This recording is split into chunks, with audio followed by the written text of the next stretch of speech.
Halo sobat, pada video kali ini kita akan belajar mengenai sistem ekonomi Pancasila atau demokrasi.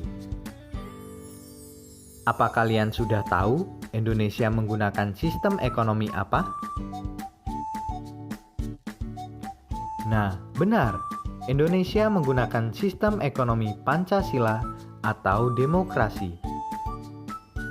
Di mana dalam sistem ini Indonesia mengacu pada Undang-Undang Dasar 1945 pada pasal 33, di mana undang-undang tersebut menjelaskan karakteristik perekonomian di Indonesia.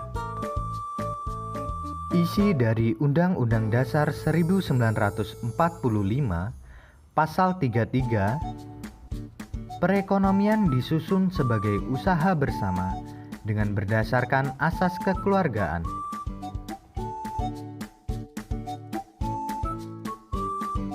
Jadi, dapat disimpulkan bahwa karakteristik perekonomian Indonesia dengan melakukan kegiatan ekonomi secara bersama-sama atau gotong royong. Salah satu contoh dalam penerapan ini adalah diadakannya program badan usaha koperasi, di mana salah satu tujuan koperasi mensejahterakan anggotanya dan masyarakat. Selanjutnya, ayat kedua berbunyi, cabang-cabang produksi yang penting bagi negara serta menguasai hajat hidup orang banyak dikuasai oleh negara. Barang-barang yang dianggap penting bagi negara dan dibutuhkan banyak orang seperti misalnya kekayaan sumber daya alam yang tidak boleh diserahkan oleh pihak swasta. Negara sebagai pembuat kebijakan, mengurus, mengelola, dan mengawasi kegiatan produksi.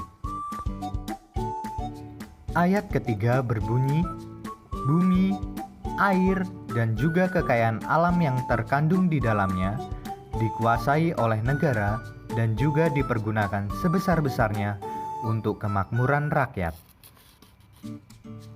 Alasan pemerintah semata-mata untuk kemakmuran rakyat, teman-teman. Karena jika kekayaan alam tersebut dibiarkan begitu saja dan jatuh pada pihak yang salah, tentu kemakmuran masyarakat akan sulit terwujud.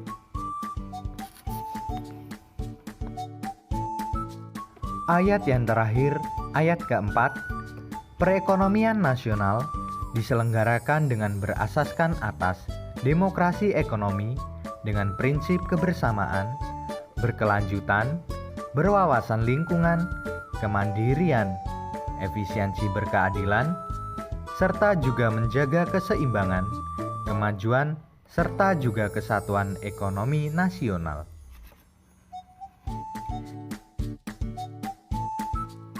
Seperti yang kita ketahui bahwa Indonesia menggunakan sistem ekonomi campuran, di mana sistem ekonomi ini mengedepankan peran yang sama dari pihak pemerintah maupun swasta dalam mengelola perekonomian. Contohnya, pemberian peran yang terjadi antara badan usaha milik negara dan badan usaha milik swasta. Hal ini dilakukan untuk menghindari praktik penipuan dan monopoli yang terjadi. Itu tadi penjelasan mengenai sistem ekonomi Pancasila. Semangat dan sampai jumpa.